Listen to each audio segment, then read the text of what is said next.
I've been called all those names. I've been called a towel head, a turban head, a rag head, a terrorist, Osama bin Laden, variations of the N-word that I thought never existed.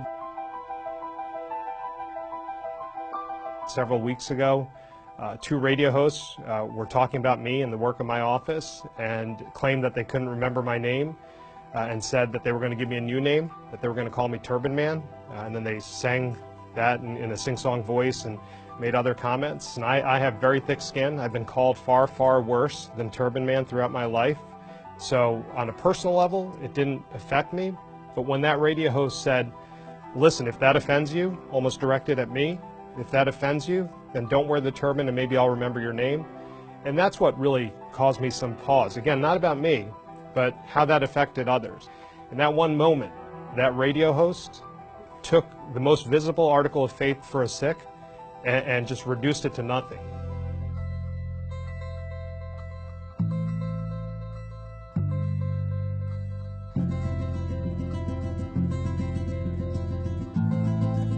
What bothers me is in this moment, when we have a president who dehumanizes people, when we have so many people pitting community against community, for people with a platform to act so recklessly and irresponsibly and contribute so negatively to our discourse, I'm afraid where that could lead, and I've seen where that could lead. In recent weeks, two Sikh gentlemen in California were attacked. You know, there are people in the Sikh community who are afraid to go out because they don't have the same thick skin rather that I have. They don't have the same security detail that I have.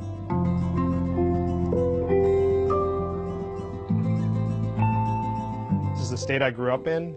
This is a state that has afforded me and my family and other immigrant families like mine so many opportunities. I did everything any normal American kid did, played Little League, played soccer, you know, checked all the boxes. And then I was working in DC one day during 9/11, and a horrible, horrible tragedy hit the United States.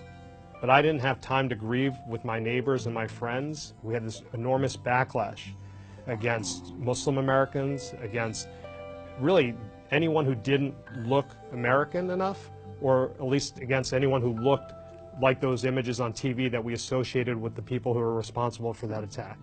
So on 9/11, I barely left my office in Washington, D.C. before somebody started calling me bin Laden. And that made me wonder, why is it that, you know, I've grown up here, I'm a Sikh American, I'm as American as anybody else. Why am I being treated this way?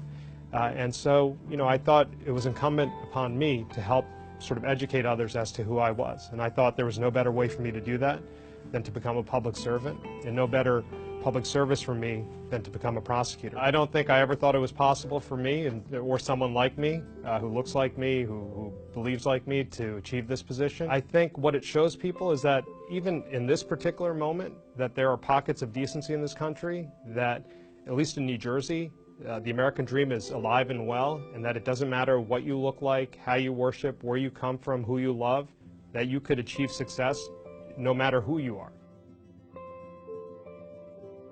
Fortunately or unfortunately for me, all my girls can read now.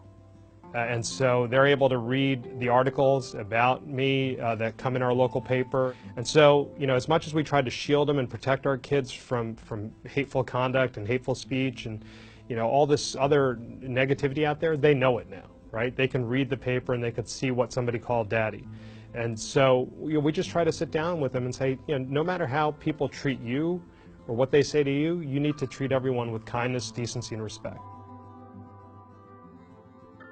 My successes will be magnified, as will my failures. And so I'm trying to do everything possible to do my job as best I can, because I realize that it just doesn't reflect on me. It reflects on a larger community.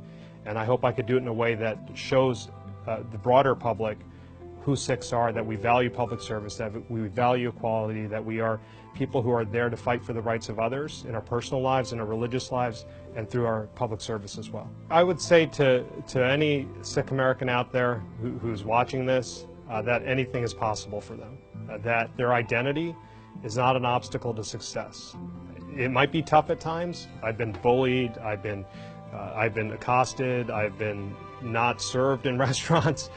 In this day and age, I have been turned away from service because I wouldn't take off my hat. And I've tried to explain to people it's not a hat. But you know what? I got through it. I got through it because there are so many good people out there. I got through it because it made me stronger, and I got through it because I know those individuals, they can be taught. You know, I go back to what Nelson Mandela said: if you could be, you know, taught to hate, you can learn to love. And that's what's motivated me as well. And I think I would just tell them to persevere, because anything is possible, and I'm proof of that.